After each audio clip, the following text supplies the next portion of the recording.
मुख्य कृषि अधिकारी विजय देवराड़ी ने बताया कि किसान सम्मान निधि भारत सरकार की महत्वपूर्ण योजनाओं में से एक है। हरिद्वार जनपद के करीब 50,000 किसानों को 2 किश्त सम्मान निधि की नहीं भेजी गई है।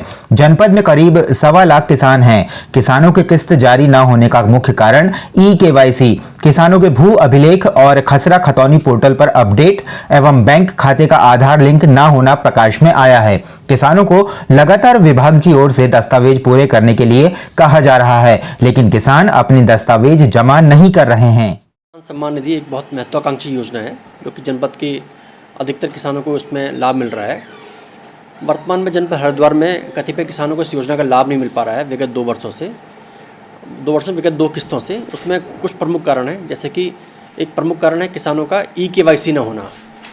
मेरा सभी किसान बंधुओं से आपके चैनल के माध्यम से ये अनुरोध है, जिन किसानों को पीएम किसान निधि का लाभ नहीं मिल रहा है वे अपने निकटवर्ती जन सेवा केंद्र में जाकर अथवा अपने मोबाइल OTP के माध्यम से ई-केवाईसी कराएं। दूसरा प्रमुख कारण है किसानों की कतिपय किसानों के जो बैंक खाते हैं उनमें आधार सीडिंग नहीं हुआ है। आधार सीडिंग का अर्थ है बैंक को उनके अकाउंट को आधार से लिंक करना है और उसमें DBT ऑप्शन ऑन करना है। तो मेरा ऐसे किसान बंधु जिनको आधार सीडिंग कारण योजना का लाभ नहीं मिल रहा है उनसे अनुरोध है कि वे निकटवर्ती बैंक में जाकर अपने खाते में आधार सीडिंग कराएँ। और एक अन्य कारण है कि किसानों की खतौनी का उनके खाते से लिंक ना होना। ऐसे किसान जिनके पास ये मैसेज आ रहा है कि उनके लैंड सीडिंग नो है, तो मेरा ऐसे किसानों से ये अनुरोध है कि अपने निकटवर्ती कृषि विभाग के जो भी केंद्र हैं वहाँ पर अपनी खतौनी की प्रमाणित कॉपी वहाँ जमा कराएं आधार के साथ। तो उनको हम कृषि विभाग के माध्यम से उनके लैंड सीडिंग को हम अपडेट कर देंगे, तो किसानों को अगली किस्त जो इसमें लाभ मिल पाएगा।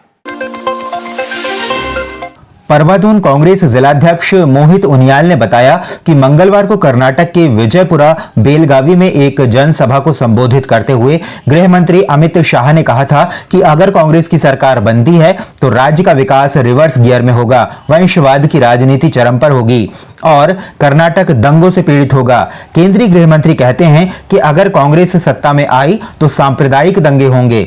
इसी मामले में कल कर्नाटक में AICC राष्ट्रीय महासचिव रणदीप सिंह सुरजेवाला व कांग्रेस कर्नाटक प्रदेश अध्यक्ष DK शिव कुमार द्वारा गृह मंत्री व स्टार प्रचारक अमित शाह के खिलाफ FIR दर्ज कराई गई है। उनियाल ने कहा कि जिस रैली में गृह मंत्री अमित शाह ने बयान दिया उस रैली में गृह मंत्री व आयोजकों के खिलाफ भड़काऊ भाषण देने, लोगों को शत्रुता फैलाने और विपक्ष को बदनाम करने के आरोप में मामला दर्ज कराने की मांग की गई है।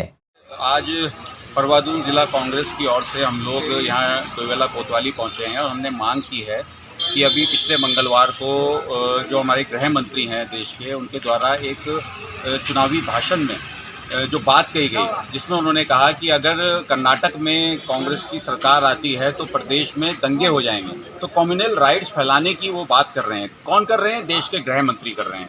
तो सभी कांग्रेस कार्यकर्ताओं में रोष है। आज हम यहाँ पहुँचे हैं डोवेला कोतवाली और हमने FIR लॉन्च करने के लिए यहाँ एक एप्लीकेशन दी है और हमने मांग की है और उसमें हमने सारी जो प्रूफ हैं वो दिए हैं। हमने YouTube का लिंक दिया है जिसमें उन्होंने भाषण दिया है।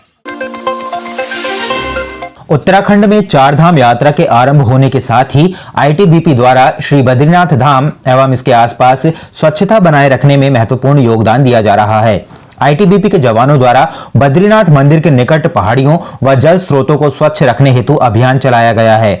गुरुवार को श्री बद्रीनाथ धाम के कपाट खुलने के अवसर पर ITBP के जवानों द्वारा श्री बद्रीनाथ मंदिर के निकट दुर्गम पहाड़ियों पर रैपलिंग करते हुए यात्रियों द्वारा फेंके गए कूड़े को हटाया गया। ITBP द्वारा यह अभियान निरंतर जारी रहेगा।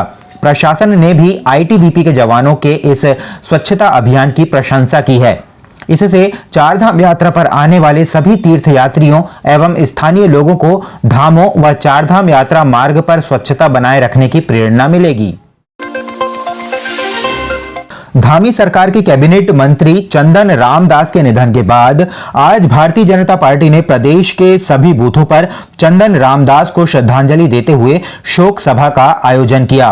वहीं मुख्य कार्यक्रम बीजेपी प्रदेश मुख्यालय देहरादून में किया गया। इस दौरान बीजेपी प्रदेश कार्यालय पर प्रदेश अध्यक्ष महेंद्र भट्ट, प्रदेश महामंत्री आदित्य कोठारी समेत तमाम विधायक व पदाधिकारियों ने चंदन रामदास के चित्र पर पुष्प अर्पित कर श्रद्धांजलि दी व उनके साथ बिताए गए समय को याद करते हुए उनके द्वारा जो कार्य समाज के लिए, प्रदेश के लिए किए गए उनको सराहा। श्रद्धांजलि सभा समाप्त होने के बाद प्रदेश अध्यक्ष महेंद्र भट्ट ने मीडिया से बात करते हुए कहा कि चंदन रामदास पार्टी के काफी वरिष्ठ नेता थे, 4 बार विधायक रहे, वर्तमान में प्रदेश सरकार में कैबिनेट मंत्री के पद पर वे विराजमान थे।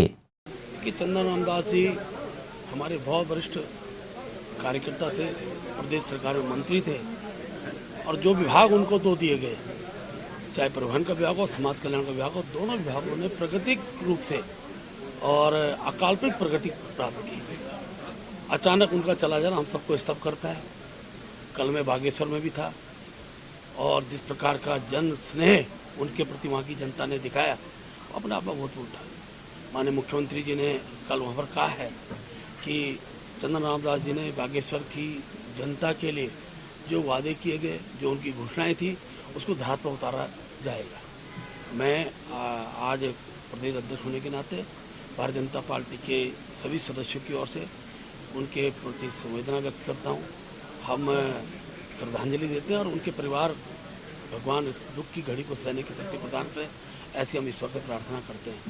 आज संपूर्ण जनपद के अंदर प्रत्येक मंडल में अपने मंत्री जी के प्रति हमारे कार्यकर्ताओं द्वारा समर्पित किए जा रहे हैं और लगातार 3 दिन का राजकीय शोक सरकार ने रखा है। ये एक व्यक्ति के प्रति सच्ची श्रद्धांजलि के रूप में हम लोग।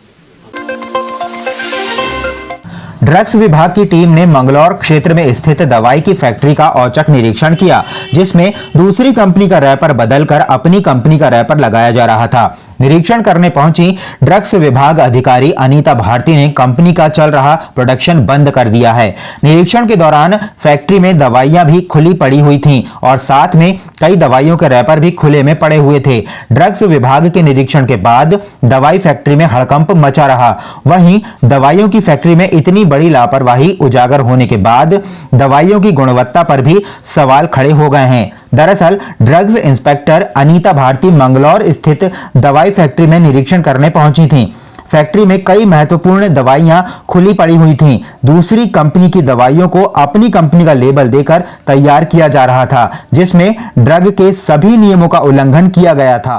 हमारे उच्च अधिकारियों द्वारा जो है एक सरप्राइज इंस्पेक्शन के ऑर्डर किए गए हैं, जो पूरे स्टेट में हो रहे हैं। सेंटर की टीम और स्टेट की टीम द्वारा निरीक्षण किए जा रहे हैं और यहाँ पर जो कंपनी है इसके द्वारा अभी जितने भी जीएमपी के नियम हैं और जिसके तहत जो है दवाइयों का निर्माण किया जाता है, वो कोई फॉलो नहीं किए जा रहे हैं और दूसरी कंपनी की दवाइयों को डिफॉइल करके उन्हें पुनः अपना लेबल दे करके बेचा जा रहा है। तो फिलहाल इसे अभी स्टॉक प्रोडक्शन कर बंद कर